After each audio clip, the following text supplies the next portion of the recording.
بسم الله الرحمن الرحيم كلانتي وعن داود يلا halkani waa telefishinka caalamiga ee Rise TV xafiiska uu ku leeyahay magaalada Muqdisho nabad daawadayaal waxaad ku soo dhawaataan war wixii dalkii dibadda naga soo gaaray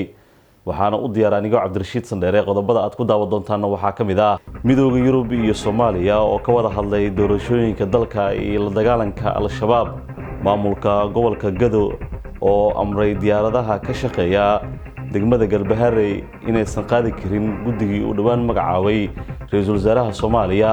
meedadka muwaadiniin Soomaaliyeed oo maanta lagu aasayo dalka Greega askar ka tirsan maamulka Puntland oo ilaalo u ah madaxweynaha Puntland Saciid Cabdullaahi Deni oo ku geeriyootay shil gaari oo ka dhacay deegaano ka tirsan gobolka Nugaal duulaanka ciidamada Ruushka ee ku qaadeen dalka Ukraine oo galay maalintii 12aad iyadoo wili Moscow aysan sameynin horumar la taaban karo hagaag daawadeen intaas waxaan qodobada warkooda kuwooda ugu door karoon haatanna waxaad ku soo dhawaataan warkii oo fidsan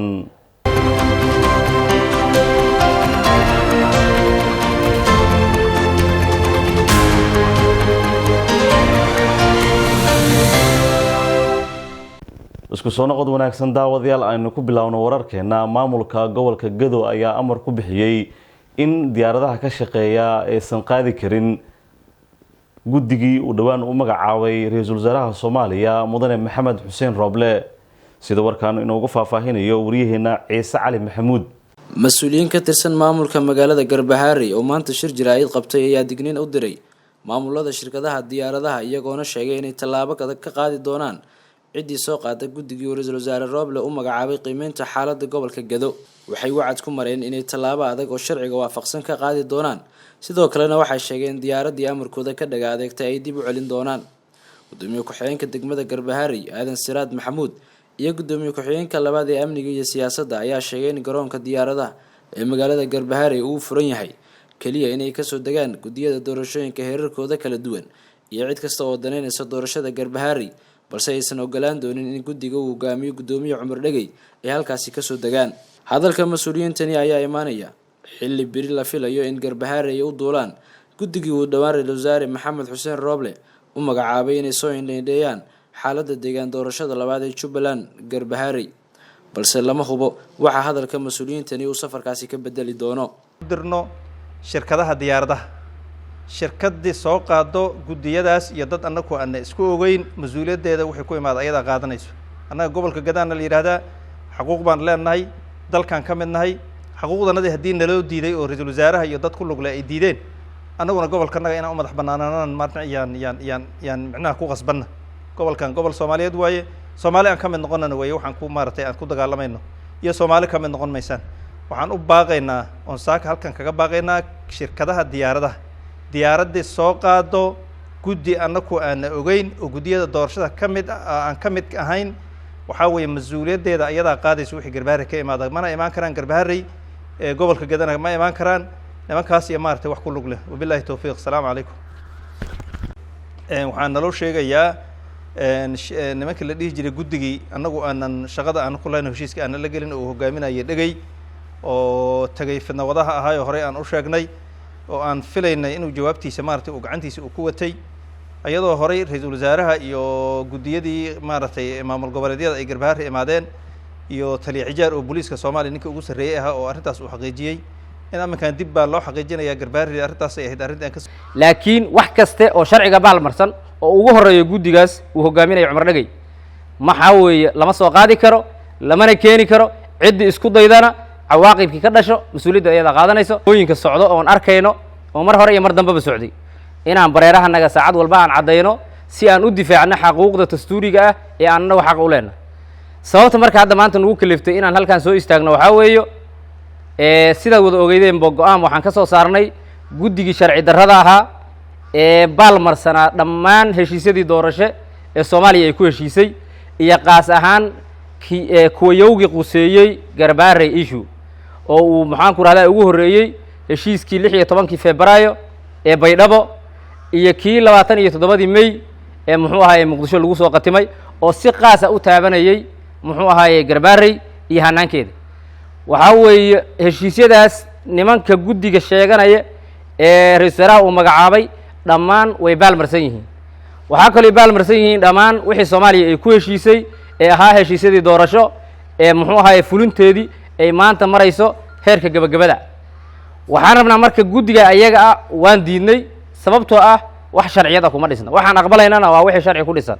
guddigaas oon muuqifka iyaga ee heer gobol iyo heer degmo baan horey u caddaynay ayaa hadda waxaa la yabjabayaa in dhagar labaad lasoo maleego oo la isku dayo si qarsoodi ah in diyaarado loo soo saaro oo loo soo diro muxuu ahaye garbaari waxaan rabnaa marka inaan u caddayno diyaaradaha shirkadaha ee muxuu ahaye duulimadyada ee gobolka geda ka shaqeeyo ama gobollada kaleba ka shaqeeya soomaaliyeed muxuu ahaye inaanan la soo qaadi karin maxaan ku rahdaa guddigaas ku dhisan sharci darrada dhammaan ummadda soomaaliyeeda kalo guddiyada doorashooyinka daneeyayaasha doorashada way u furan tahay degmada garbaarey ee xarunta gobolka geda iyo garoonkaba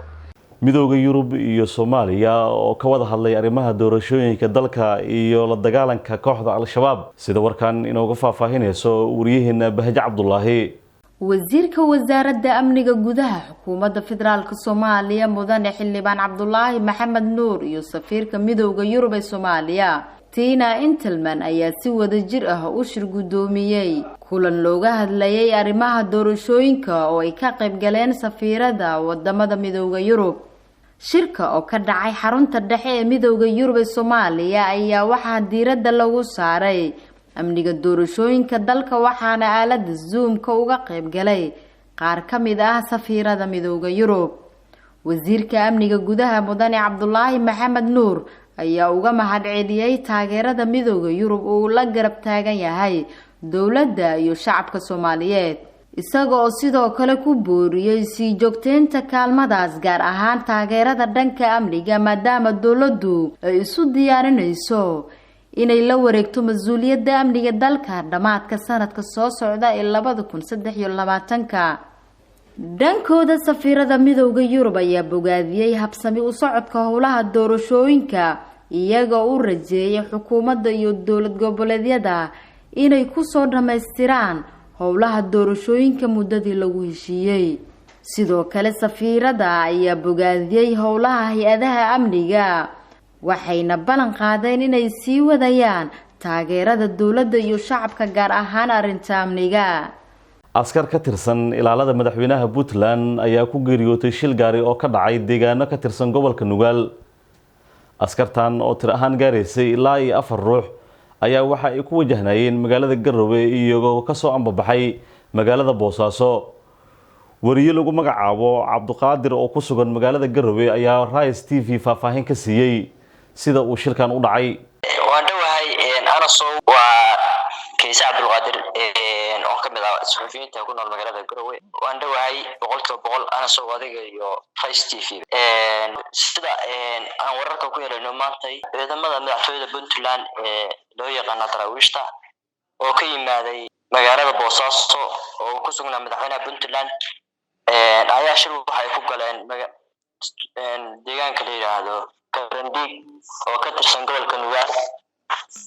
oo dhaxeeya deegaanada degmada Tangoroyo ee gobolka Nugaal iyo Tooda Libaax inta la xaqiijiyay waxa ku dhintay 4 askari sidoo kale 6 kalena waa dhaawacmeen waa gartay si gaar ah xagee uga dhaceen ama uga dhacay shirka ana soo shirku wuxuu ka dhacay inta u dhaxaysa Tuulada Libaaxo iyo deegaanka degmada Tangoroyo ee ka tirsan gobolka Nugaal marka ciidamadu waxay ku soo jeedeen magaalada Garowe waxaana ka yimaadeen magaalada Boosaaso oo ku sugnaa madaxweynaha Puntland muddadii soo dhaafay oo ay doorashooyin ka socdeen magaaladaas maadaama ciidamadan ay ahaayeen ciidamadii staafka madaxweynaha waxa lagu wadaa madaxweynuhu ka soo tago oo diyaarad kaga soo duulo maanta berita asagu ciidamaduna sidaa awgeed maanta ayay soo laabteen ay ku galeen waa kays marka ciidamadu ciidamada caadi Puntland mise kuwa ilaalada gaarka madaxweynaha dini way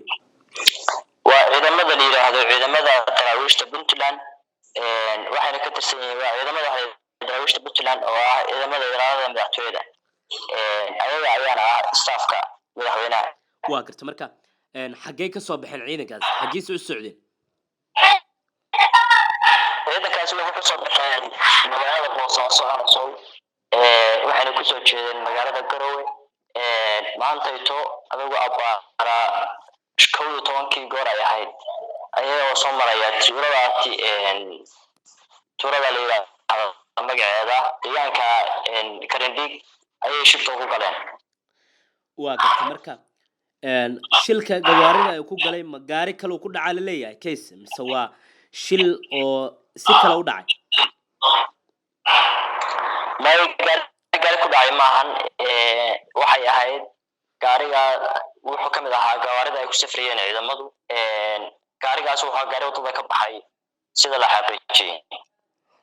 waa garta marka khasaare intaas ka badan ma jira markii lagu soo koobo 4 askari ee dhimatay sida gaarka ilaalada uga ah madaxweynaha Puntland Saciid Cabdullaahi Dini. khasaarka waa jira ilaa 6 askari oo kale ayaa dhaawacmay soo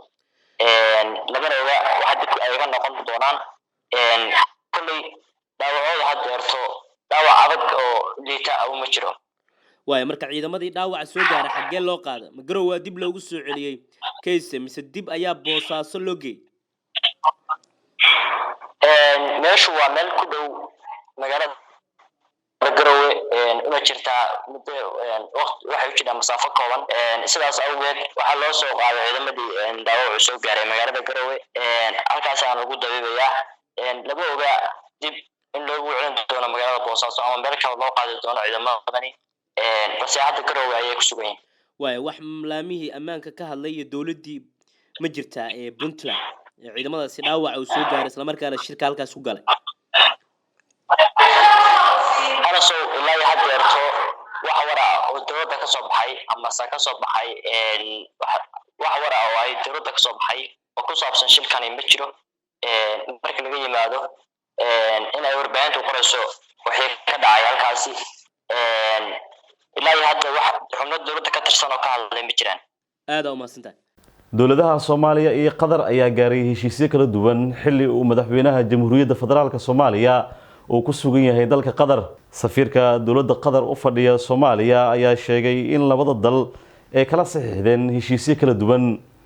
sida warkan oo inooga faahfaahinayo wariyaheena Faisal Cabdi Faarax.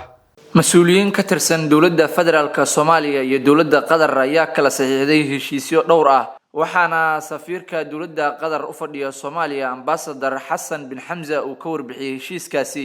isagoo oo sheegay in xiriirka u dhaxeeya Soomaaliya iyo Qatar uu yahay mid adag isla markaana haatan meel wanaagsan maraya. safiirka oo la hadlay wakaaladda wararka ee Qatar ee loo soo gaabiyay QNR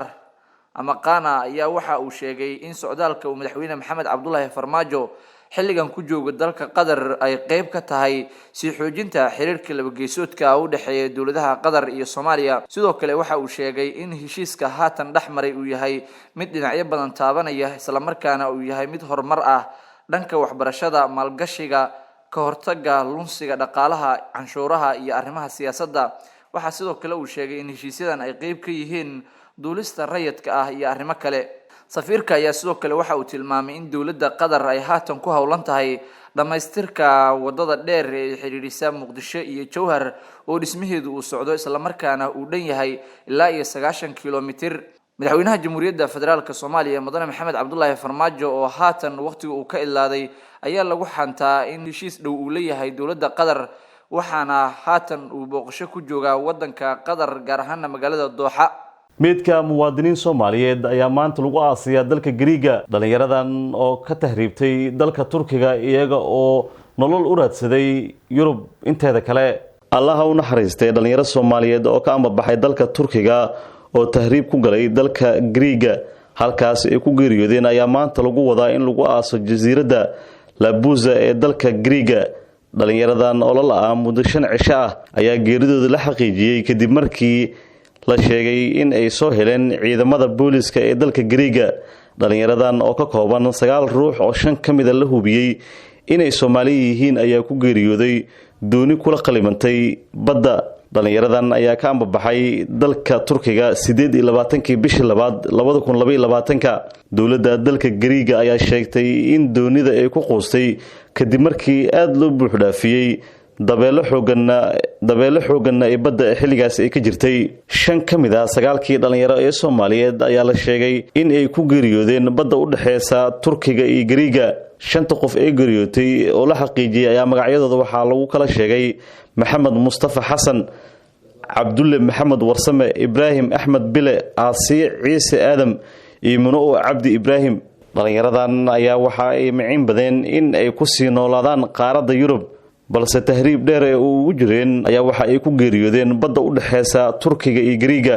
bilihii dambe dhalinyarada Soomaaliyeed ayaa aad u buuxdhaafinaysay wadada dheer ee isku xirta Giriiga iyo Turkiga, kuwaas oo nolol ahaan ay ka sii miciin badeen in ay ku noolaadaan qaaradda Yurub. duulaanka ay ciidamada Ruushka ay ku qaadeen dalka Ukraine ayaa galay maalintii 12aad, sida warkaan oo mar kale inooga eegayo wariyaheena Anas Maxamed Soomane. duulaanka ay ciidamada Ruushka ku qaadeen dalka Ukraine ayaa maanta galay maalinkii 12aad iyadoo wali Moscow aynan sameyn horumar la taaban karo. ciidamada Ruushka ayaa sare u qaaday duqeymaha ay ku fulinayo magaalooyin badan oo ka tirsan Ukraine. qaramada midoobay ayaana dhawaan sheegtay in 1.5 milyan oo qof ay ka barakaceen dalkaasi, taasi oo ah xasaradii qaxootinimo ay ugu degdegta badneed ee ka dhacday Yurub tan iyo dagaalkii labaad ee adduunka. isku daya dad shacab looga daadgureyn lahaa magaalooyinka go'doonsan ee Mariupol ee Ukraine ayaa mar kale guuldareystay iyadoo ay jirto xabad joojin dhowr jeer oo la jibiyay. dadka magaalada ayaana biyo iyo koronto la'aan ah ilaa xilligan. wasaaradda daafaca Ruushka ayaa mar kale ku dhawaaqday in wadooyinka bini'aadamada laga furay dhowr magaalo oo kamid ah Ukraine. militariga Ukraine ayaana sheegay in dagaal xoogan ay kula jiraan ciidamada Ruushka. ciidamada Ruushka jinka magaalada koonfureed ee Maylakov, taasi oo ku taala wadada gasha dekedda weyn ee dalkaasi ee Odessa. tobaneeyo qof oo shacab ayaa lagu dilay dagaalka magaalada Chernihiv ee ku taala waqooyiga Ukraine. qaar kamid ah dadka badbaaday ayaana ku nool godod ama burburka daaraha hoostooda. gantaalada Ruushka ayaa burburiyay garoonka diyaaradaha ee Fendistia ee bartamaha dalka Ukraine, sida uu sheegay madaxweynaha dalkaasi Volodymyr Zelensky. dukaanada ku yaala Ruushka ayaa lagu amray in ay xadidaan iibka cuntada qutul daruuriga si looga hortago weerar ku saabsan suuq madow xilli cunaqabateynteeda reer galbeedka ay saameyn yeesheen. kumanaan qof oo dheeri ayaa lagu xiray qeybaha kala duwan oo kamid ah dalka Ruushka kadib markii ay ka qayb galeen dibadbaxyo looga soo horjeedo dagaalka, taasi oo tirada guud ee dadka lagu xiray ka dhigayso 11,000 oo qof tan iyo markii uu bilowday duulaanka Ruushka uu ku qaaday Ukraine. madaxweynaha dalka Ruushka Vladimir Putin ayaa sheegay inuu ku guuldareysan doono hadafkiisa Ukraine iyadoo loo marayo wada xaajood ama dagaal. dowladda Mareykanka ayaa fasaxaysa Poland iyo inay Kiev siiso diyaarada dagaal. Moscow ayaana ka digtay intaasi xubin kamid ah ay noota soo galiso dagaalka. xogayaha arrimaha dibadda Mareykanka Antony Blinken ayaa sheegay in reer galbeedka ay wada hadallo aad u firfircoon leeyihiin cunaqabateynta la saaro saliidda Ruushka. qiimaha saliidda ceyriinka ee suuqyada caalamiga ee gaaray 140 barmiil, taasi oo heerkii ugu sareysay abid. si kastaba xilligan wali waxaa socda duulaanka Ruushka uu ku qaaday Ukraine, mana jirto ilaa xilligan dowladda qaar oo soo farageliyay Ruushka iyo dagaalka u dhaxeeya dowladaha Ruushka iyo Ukraine. waa hagaag daawadayaal, intaas ayaan kusoo gabagabeynaynaa wararkeeni caalamka aad kala socoteen telefishinka caalamiga ee Rise TV xafiiska uu ku leeyahay magaalada Muqdisho. warka waxaa idin la socodsiinaya anigoo Cabdirashiid Sandheere. waxaan u mahadcelinayaa asxaabtii igala qayb qaadatay tabin, diyaarin iyo farsamo intaba. warkaan warkiisa xigay intaa ku kulmeyno daawadayaal waxaan idin kaga tageynaa sidaas iyo nabadgelyo. wassalaamu calaykum waraxmatullaahi tacaala wabarakaatuhu.